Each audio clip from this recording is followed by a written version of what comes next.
Hello student, ये जो topic है आपका फ्रेम ऑफ रेफरेंस, ये motion in a straight line chapter से है।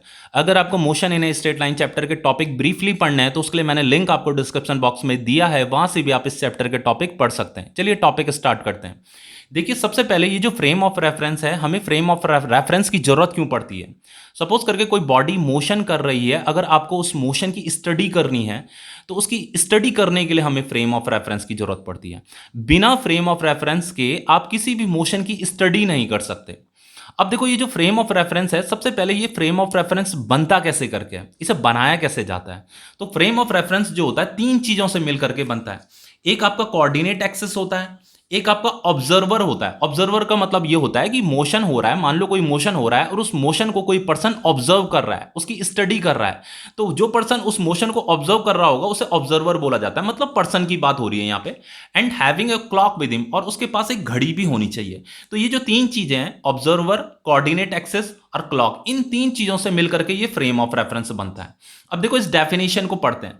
Frame of reference is a system, ये एक सिस्टम होता है। इसे सिस्टम इसलिए बोला गया क्योंकि ये तीन चीजों से मिलकर के बन रहा है। कोई भी चीजों से कुछ भी चीजों से मिलकर के अगर कोई चीज तैयार की जाती है तो उसे सिस्टम बोला जाता है, ठीक है। तो is a system of coordinate axes, एक कोऑर्डिनेट एक्सेस होती है अटैच्ड टू एन ऑब्जर्वर। वो जो ऑब्जर्वर है, मतलब जो पर्सन है जो मोशन को ऑब्जर्व कर रहा है, हमें क्या करना है, उस इस कोऑर्डिनेट एक्सिस को उसके साथ अटैच कर देना है। Having a clock with him, और इस ऑब्जर्वर के पास एक घड़ी भी होनी चाहिए, क्लॉक भी होनी चाहिए। तो देखो, इसे फ्रेम ऑफ रेफरेंस को कैसे बनाया जाता है उसे समझते हैं। देखो, ये आपका कोऑर्डिनेट एक्सिस है, ठीक है। सपोज करके इस एक्स एक्सिस की डायरेक्शन में कोई बॉडी मोशन कर रही है, ठीक है। ये मोशन कर रही है, उसने ए पॉइंट से बी पॉइंट तक मोशन किया। अब देखो, मान लो ये आपका ये ओरिजिन पॉइंट है, इस ओरिजिन पॉइंट पे कोई ऑब्जर्वर खड़ा हो रखा है। ऑब्जर्वर मतलब कोई पर्सन खड़ा हो रखा है, और उसके पास एक घड़ी भी है, उसके पास घड़ी भी होनी चाहिए। देखो, क्लॉक भी होनी चाहिए, ऑब्जर्वर मतलब पर्सन भी होना चाहिए। तो ये पर्सन यहाँ ओरिजिन पॉइंट में खड़ा हो रखा है, ये क्या कर रहा है, इस मोशन को क्या कर रहा है, ऑब्जर्व कर रहा है। ये मोशन इस डायरेक्शन में हो रहा है और इसे ये ऑब्जर्व कर रहा है। और ये जो पर्सन यहां पे खड़ा हो रखा है, इस पर्सन के साथ जो है इस कोऑर्डिनेट एक्सिस को हमने अटैच भी कर रखा है।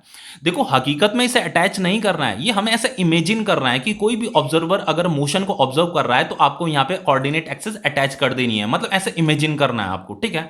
तो इन तीन चीज, ये जो बना है, ये जो सिस्टम बना है, इसी सिस्टम को क्या बोला जाता है, फ्रेम ऑफ रेफरेंस बोला जाता है। अब देखो, इस फ्रेम ऑफ रेफरेंस की हेल्प से ये जो मोशन हो रहा है, इस मोशन की आप स्टडी कर सकते हो, इसकी डिस्टेंस फाइंड कर सकते हो कि इसने यहां से लेकर के यहां तक कितना डिस्टेंस इसने कवर किया, इसका पता लगा सकते हो, स्पीड का पता लगा सकते हो। तो इसीलिए यह फ्रेम ऑफ रेफरेंस मोशन की स्टडी करने के लिए हेल्पफुल हो जाता है। जैसे मान लो ये बॉडी यहां पे थी, अब जब ये बॉडी यहां पे थी तो इसकी पोजीशन क्या थी, पोजीशन फाइंड करने के लिए मैं क्या करूंगा, यहां से लेकर के यहां तक ये डिस्टेंस फाइंड करूंगा, तो ये इसकी इनिशियल पोजीशन हो जाएगी। अब ये बॉडी यहां पे पहुंच गई, मान लो बी पॉइंट पे पहुंच गई, तो अब अगर आपको इस बी पॉइंट की पोजीशन फाइंड करनी है, जब बॉडी यहां पे पहुंची इसकी पोजीशन फाइंड करनी है, तो आपको क्या करना पड़ेगा, इस ऑरिजिन पॉइंट से, ये जो ऑरिजिन पॉइंट है, ऑरिजिन पॉइंट से यहां से लेकर के यहां तक की डिस्टेंस फाइंड करनी पड़ेगी। यही डिस्टेंस इस बी पॉइंट की क्या मानी जाएगी, पोजीशन मानी जाएगी। अब अगर आपको इस ये वाली जो पोजीशन है ना, यहां से लेकर के यहां तक, इसे फाइनल पोजीशन बोला जाएगा, ठीक है।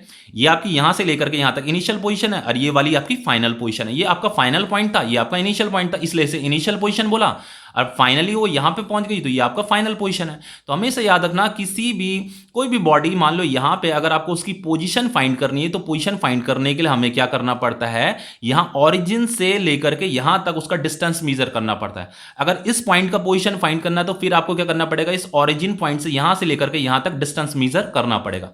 अब देखो, अगर आपको इसका डिस्प्लेसमेंट फाइंड करना है, यहां से लेकर के यहां तक इसने कितना डिस्प्लेसमेंट किया उसे अगर फाइंड करना है, मतलब ये ए से लेकर के बी तक जो पॉइंट है, ये कितना डिस्प्लेसमेंट है यहां से लेकर के यहां तक, तो इस ए बी को फाइंड करने के लिए, ए बी मतलब डिस्प्लेसमेंट फाइंड करने के लिए आपको क्या करना पड़ेगा, इस फाइनल पोजीशन और इनिशियल पोजीशन को सब्ट्रैक्ट करना पड़ेगा। जब आप ये जो फाइनल पोजीशन यहां से लेकर के यहां तक है, इनिशियल पोजीशन यहां से लेकर के यहां तक है, जब इन दोनों को सब्ट्रैक्ट करोगे तो ये आपका ये जो डिस्प्लेसमेंट है, ये डिस्प्लेसमेंट आ जाएगा, ठीक है। तो देखो, ये जो हम इक्वेशन बना पाए, डिस्प्लेसमेंट की जो इक्वेशन हमने यहां पे तैयार की, इस फ्रेम ऑफ रेफरेंस की ही हेल्प से हम इस इक्वेशन को बना पाए। इसी तरीके से हम वेलोसिटी को भी फाइंड कर सकते हैं। जब वेलोसिटी का टॉपिक आएगा, स्पीड का टॉपिक आएगा, वहां पे उस टॉपिक को डिस्कस करेंगे, ठीक है। तो ये फ्रेम ऑफ रेफरेंस जो है, किसी भी मोशन की अगर आपको स्टडी करनी है तो वहां पे ये हेल्पफुल होता है। अब देखो, types of frame of reference किसे कहते हैं। देखो, एक होता है आपका, दो टाइप होते हैं फ्रेम ऑफ रेफरेंस के, एक इनर्शियल फ्रेम ऑफ रेफरेंस होता है, एक non inertial frame of reference होता है। देखो, इनर्शियल फ्रेम ऑफ रेफरेंस किसे कहते हैं, a frame of reference is said to be inertial frame of reference if a frame of reference attach to an observer, जो फ्रेम ऑफ रेफरेंस ऑब्जर्वर से जो attached हो रखा है, इज एट रेस्ट और रिमेन इन यूनिफॉर्म मोशन। देखो या तो वो रेस्ट में रहे या वो यूनिफॉर्म मोशन करता रहे। देखो अगर आपको किसी भी मोशन की अगर स्टडी करनी है तो आप दो तरीके से उस मोशन की स्टडी कर सकते हो, या तो आप रेस्ट में रहें या तो आप खड़े होकर के उस मोशन को ऑब्जर्व करते रहें। और दूसरा तरीका ये होता है कि या तो आप उसके पीछे क्या करें, भागते हुए उस मोशन को फॉलो करें, आप खुद भी मोशन करने लग जाए। मतलब कहने का मतलब ये है। तो अगर आप यूनिफॉर्म मोशन से, मान लो जैसे ये आपका कोऑर्डिनेट एक्सिस है, ये बॉडी जो है इधर से इधर मोशन कर रही है और यहां पे ऑब्जर्वर खड़ा हो रखा है, ये ऑब्जर्वर अभी रेस्ट में है। अगर ये रेस्ट में रह करके इस मोशन को ऑब्जर्व कर रहा है तो इस फ्रेम ऑफ रेफरेंस को हम क्या बोलेंगे, इनर्शियल फ्रेम ऑफ रेफरेंस बोलेंगे, रेस्ट। ठीक है, एट रेस्ट लिखा ना। लेकिन अगर रिमेन इन यूनिफॉर्म मोशन, अगर ये जो ऑब्जर्वर है ये मोशन क्या है, इस डायरेक्शन में मोशन हो रहा है, तो ये ऑब्जेक्ट तो आगे आगे बढ़ता रहेगा।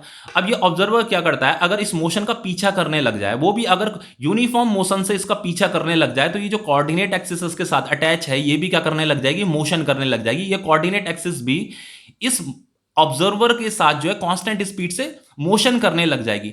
तो इस वाले फ्रेम ऑफ रेफरेंस को, जिसमें ये ऑब्जर्वर क्या कर रहा है, कांस्टेंट स्पीड से मोशन कर रहा है, इस मोशन को ऑब्जर्व करने के लिए उसे भी दौड़ना पड़ रहा है, इसके पीछे दौड़ना पड़ रहा है, तो देन इस फ्रेम ऑफ रेफरेंस को भी हम क्या बोलेंगे, इनर्शियल फ्रेम ऑफ रेफरेंस ही बोलेंगे। ठीक है, चाहे ऑब्जर्वर रेस्ट में है चाहे यूनिफॉर्म मोशन कर रहा है, इन दोनों केसेस को हम इनर्शियल फ्रेम ऑफ रेफरेंस बोलते हैं। अब देखो non inertial frame of reference किसे कहते हैं।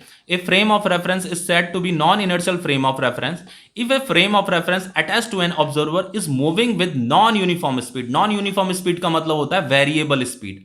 अगर ऑब्जर्वर जिस भी मोशन को ऑब्जर्व कर रहा है, अगर वो उस मोशन की स्टडी करने के लिए वो दौड़ने लग जाता है, उसके साथ जो फ्रेम ऑफ रेफरेंस अटैच हो रखा है तो वो भी मूव करने लग जाएगा। अगर वो दौड़ेगा उस मोशन की स्टडी करने के लिए, अगर उसके पीछे दौड़ता है, लेकिन नॉन यूनिफॉर्म स्पीड से अगर दौड़ता है, वेरिएबल स्पीड से, मतलब नॉन यूनिफॉर्म स्पीड का मतलब होता है वेरिएबल स्पीड से अगर वो दौड़ रहा है, तो हम उस फ्रेम ऑफ रेफरेंस को non inertial frame of reference बोलते हैं। तो ये टॉपिक आपका कंप्लीट हो जाता है।